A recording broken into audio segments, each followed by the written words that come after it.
everybody, and welcome to another episode of Going Galactica with yours truly, Vivica Galactica. Today, on this second ever episode, I am going to talk about what it's like being a plus size drag queen. And I am just going to tell you now that this is going to be like part one of a lot, because there is so much talk about being a plus size person in the queer community, especially a plus size drag queen, and it is very interesting. To kick off the conversation of this episode, I'm sure a lot of you, if not most of you, watched the All Stars 3 episode last week, which decided the top 4 people that were going to be in the finale for RuPaul's Drag Race All Stars 3. And everybody saw the lip sync against Trixie Mattel and Shangela Wadley.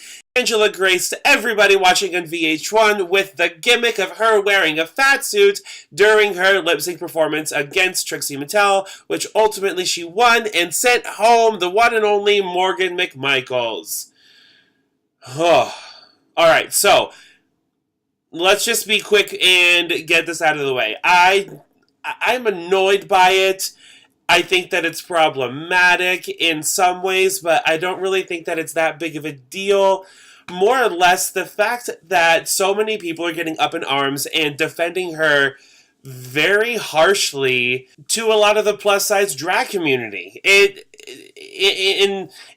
just mind-boggling to me that so many people are taking their platform to be able to just be like, hey, you need to get over it. It's funny. It was a joke. Shangelas hilarious. It doesn't matter. The fact is that there are so many people that have so many issues with their body and how they look, and they do drag to be able to get over those issues.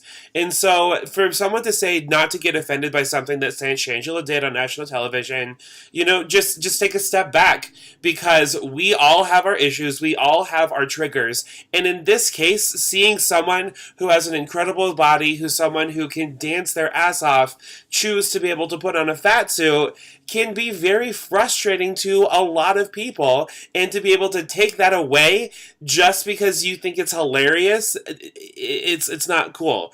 If it's triggering for somebody, it's gonna be there. Something that I think that is worth talking about is, in today's day and age, especially in the queer community, people are going to get triggered over everything. Someone's going to get frustrated about something that someone said. I know that I've said a lot of things in my shows that haven't necessarily made someone happy. And a lot of times the thing to do is to be able to acknowledge it, put it in your brain bank, and try not to do it again. And if you keep doing it again, if you keep making it worse, that's when it gets more and more problematic, because that means that you're going to be, in some cases, an ableist, or in other cases, a racist, or in some cases, transphobic. It's a slippery slope, and I understand that. And really, the fact of the matter is just, we all need to be able to try to whatever we do to be able to love one another as much as we can, because without that, it's not going to get fixed. We're not going to be able to see other people's perspectives. Every man for himself. And right now, in the queer community specifically, we cannot have that happen with this dumpster fire of an administration, because they're not going to do anything to help us. And so we need to come together as a community by ourselves. And we need to stick together. So that means that if something that you say is problematic to somebody else, and if it triggers somebody, accept it, acknowledge it, and move on, and just don't do it again. It's that simple. Or at least don't do it publicly on social media, and don't do it to where someone else is going to see it who might get offended by it. You just have to know your audience. That is the number one thing in really all aspects of life, is to know your audience, know who you're talking about. Because if you say something stupid and that person that you say it to is going to hold it against you, well, you really put your foot in it. And I have learned that lesson many, many, many times. To sum up specifically the Shangela bit, it was funny to a lot of people. It was problematic to a lot of people. It was a gimmick that she used, and ultimately Rue fell for it and loved it and chose her as the winner over Trixie. And frankly, I would have too. So there we are. It happened. Hopefully, Shangela will learn from it. Hopefully, all the people that have gotten to so many heated Facebook debates will learn over it. We just need to move on. That's it. We just need to move on and deal with whatever drama is going to come over social media or RuPaul's Drag Race next week, because we all know that something's about to happen. Oh, gosh. Another topic about being a plus size queen that I wanted to hit today is actually kind of special for me. I just got done with the photo shoot with the incredible Jeremiah Quarter and his assistant Liz, and guys, I had so much fun. I remember the first time that I had the photo shoot with Jeremiah, I really I was a baby drag queen. I was probably within my first, I don't know, 3 or 4 months of doing drag, and I had a blast then, and I had even more of a blast now. And I'm so excited to show you a Transformation Tuesday and the glow up of all the stuff that's happened, because I that's really what it is. It's, for me, it's been a glow up. I wasn't really confident with myself. I wasn't really confident with who I was the last time that I had the photo shoot with Jeremiah, but today it was completely different. Um, Today, for the very first time in my life, I wore pads. Someday we'll see it when we find more outfits that can fit the pads that I have, but my good sister in Judy Evelyn Evermore and I got together yesterday and we made pads for this big old body, and I wore tights and I wore a corset because I wanted to prove to myself that I can continue to take the steps that I need to do to be able to become the drag queen that I want to be. Um, because I want to be everything. I want to be an activist. I want to be known for being a good lip syncer. I want to be known for being a good performer, and I want to be known for just looking good. So, I challenged myself today by wearing an outfit that makes me. I felt sexy in it once I got it on, but oh my god, putting on pads for the first time? Fuck me. Jesus Christ. How do people do it? I don't know how everybody does it. I'm obviously going to have to start getting used to it, but shit, it took me 45 minutes to put two goddamn hip pads on.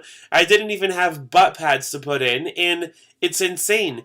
What we do for our art is amazing, and I gain so much respect for so many drag queens who put in all the effort just to be able to create that hyper idealized version of what they think a woman looks like. And so, in my case, having hip pads was a real treat. And I even went another level besides corseting. As you can see, even though I have wonky lashes, you can see my blue contacts. This is the first time I've ever This is the first time I've ever worn colored contacts, and my eye doctor's probably not going to be happy with me because I have to wear contacts to see in the first place if I'm not wearing glasses. So I am double stacked right now. Hopefully, we'll be able to take him out and without any issues, but we'll see. And also, I'm wearing this awesome wig from Serving Lace. Oh my gosh, the Fantozzi brothers are two of my favorite people in Denver, and let's be honest, the world. Everyone, do yourself a favor. If you're looking at getting a wig, look up Serving Lace on Instagram. He is glowing up, and I can't wait to see how big he gets. He's already had some stuff on Drag Race on Aja, and the Denver drag community's hair game is booming. A lot to do with him, and I'm really thankful for him, and I'm really thankful that I can wear such an awesome wig during my photo shoot. So today, I'm really excited to show you a lot of the photos that I got from today, because I did a lot of unconventional stuff. I'm really self-conscious about my body, and talking about it. I'm rubbing my legs, and yeah, I'm really self-conscious about my body. I watch videos of myself performing, and a lot of time I'm not very happy with it because I feel like I'm just standing on stage. I'm never going to be a Latrice. I'm never going to be a Jiggly Caliente. I don't want to be known for that because that's not my shtick. I'm never going to be a dancing queen, and that's okay. The kind of drag that I want to do is I want to be able to tell stories, and I want to be able to be campy, and I want to act on stage. And for me, accepting my body and falling in love with my body and understanding my limits in terms of my physicality is always going to be a challenge, but it's a challenge that's worth taking. One thing that I really want to do is I want to go take a Commedia dell'arte and physical theater course at a place in California called dell'arte International, and they really help you figure out how to be able to put your acting specifically into your body, to physicalize it, to separate it from just everything that happens up here or in your heart. It allows you to be able to show everything in your body. And so one of the things that I talked to Jeremiah about when I had my photo shoot was I want to take more dynamic pictures, and I want to do something that someone that's my size wouldn't normally do. So I posed on stairs. I did a lot of body positive shoots. I tried to put tried is the key word here. I tried to put myself in poses that I would never do, and I fell on the ground a lot, but it was fun. I smiled. I just kept pushing past, because that's just what you have to do. You have to keep getting up when you fall down, and I'm really confident that some of the pictures that we got from the photo shoot are going to be incredible, and I can't wait to show you what they look like. And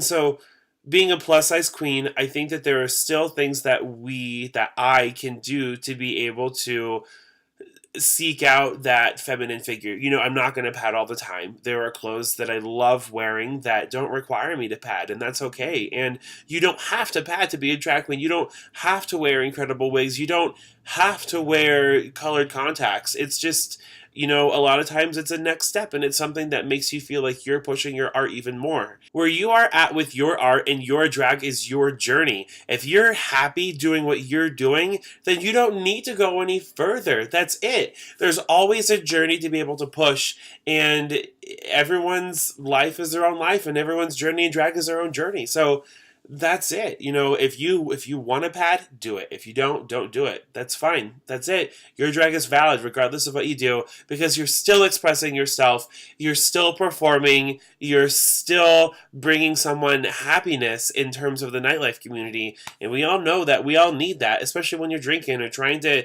forget about some shitty things that happen in our life that day or that week or that month.